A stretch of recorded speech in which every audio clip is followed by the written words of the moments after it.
किसान की कहानी। प्रस्तावना। ये कहानी एक साधारण भारतीय किसान की है जो अपने खेत, परिवार और जीवन के संघर्षों के बीच संतुलन बनाने की कोशिश करता है। ये कहानी केवल एक व्यक्ति की नहीं है, बल्कि यह उन लाखों किसानों की कहानी है जो हर दिन सूरज के साथ उठते हैं और धरती माँ की सेवा में अपना जीवन समर्पित कर देते हैं। कहानी की शुरुआत। रामू एक छोटे से गांव में रहने वाला साधारण किसान था। उसका जीवन उसकी जमीन, उसके पशु और उसकी मेहनत के चारों ओर घूमता था। रामू का गांव हरे भरे खेतों और प्राकृतिक सुंदरता से भरपूर था। यहाँ के लोग सरल, मेहनती और ईमानदार थे। रामू भी इन्हीं गुणों से परिपूर्ण था। रामू के पास कुल 5 एकड़ जमीन थी, जिसे उसने अपने पिता से विरासत में पाया था। उसके पास कुछ मवेशी भी थे, जो उसकी आय का एक महत्वपूर्ण हिस्सा थे। उसकी पत्नी, गीता, एक समझदार और मेहनती महिला थी, जो घर के कामों के साथ साथ खेतों में भी उसकी मदद करती थी। उनके 2 बच्चे, एक बेटा और एक बेटी, थे, जो स्कूल जाते थे और अपने माता पिता के साथ काम में हाथ बटाते थे। संघर्ष का आरंभ। रामू का जीवन काफी सामान्य चल रहा था, लेकिन जल्द ही उसे कठिनाइयों का सामना करना पड़ा। एक साल मानसून समय पर नहीं आया और सूखा पड़ गया। रामू ने जैसे तैसे अपने खेतों को पानी दिया, लेकिन फसल बहुत ही कम हुई। इस संकट ने रामू को भारी आर्थिक तंगी में डाल दिया। उसे अपने बच्चों की पढ़ाई और घर के खर्चों के लिए कर्ज लेना पड़ा। इसके बाद रामू ने सोचा कि उसे कुछ नया करना चाहिए। उसने अपने खेतों में पारंपरिक फसलों के अलावा सब्जियों और फलों की खेती शुरू की। इस काम में उसे अधिक मेहनत और ध्यान देने की जरूरत थी, लेकिन उसने हार नहीं मानी। उसकी पत्नी गीता ने भी उसका पूरा साथ दिया। उन्होंने अपने खेत में एक छोटी सी नर्सरी शुरू की और स्थानीय बाजार में अपनी उपज बेचने लगे। धीरे धीरे उनके जीवन में सुधार आना शुरू हो गया। नई चुनौतियां। हालांकि उनकी खुशियों का समय ज्यादा लंबा नहीं चला। अगले साल रामू को एक और बड़ी मुसीबत का सामना करना पड़ा। इस बार उनकी फसल पर कीटों का हमला हुआ, जिसने उसकी फसल को बर्बाद कर दिया। रामू ने अपने गांव के कृषि विशेषज्ञ से सलाह ली और कीटनाशकों का इस्तेमाल किया, लेकिन तब तक काफी देर हो चुकी थी। उसकी फसल का एक बड़ा हिस्सा नष्ट हो चुका था, और जो बचा था, वह बाजार में बेचने लायक नहीं था। रामू के लिए ये समय बहुत कठिन था। उसकी सारी मेहनत बेकार चली गई थी।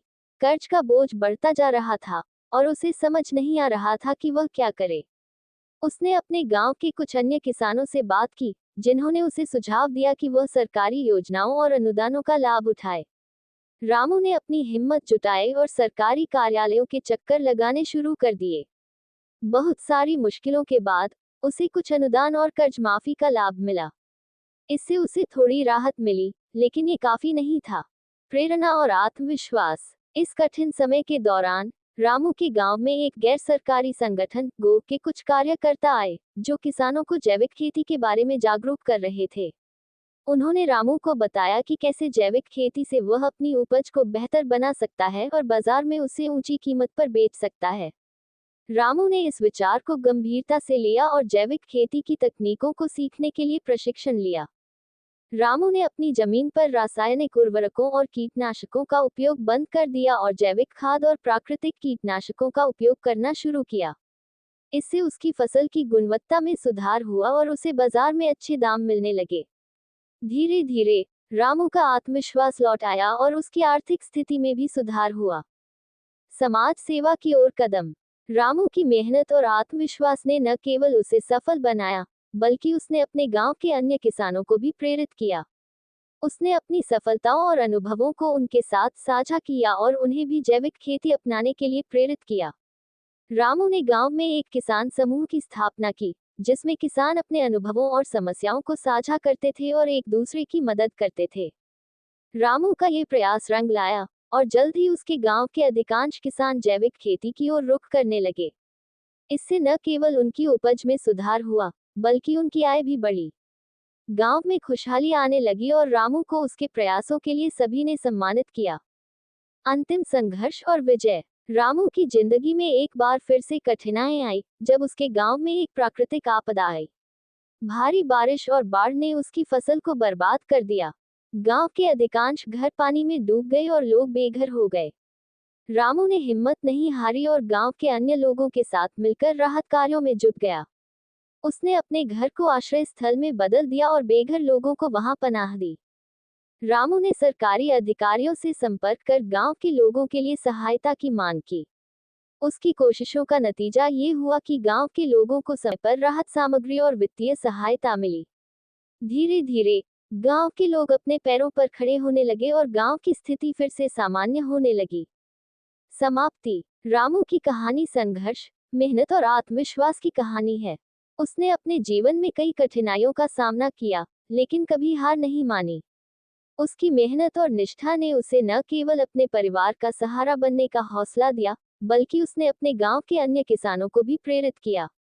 रामू की यह कहानी हमें ये सिखाती है कि अगर हम सच्ची मेहनत और ईमानदारी से काम करें, तो कोई भी कठिनाई हमें हरा नहीं सकती। इस तरह रामू ने अपने जीवन की लड़ाई को जीत लिया और एक सफल किसान और समाजसेवी के रूप में उभर कर सामने आया। उसकी कहानी उन सभी किसानों के लिए एक प्रेरणा है, जो जीवन की कठिनाइयों से जूझ रहे हैं। इस कहानी के माध्यम से यह समझा जा सकता है कि एक किसान का जीवन कितना कठिन और संघर्षपूर्ण होता है, लेकिन उसकी मेहनत और लगन उसे जीवन के हर कठिनाई से पार पाने में मदद करती है।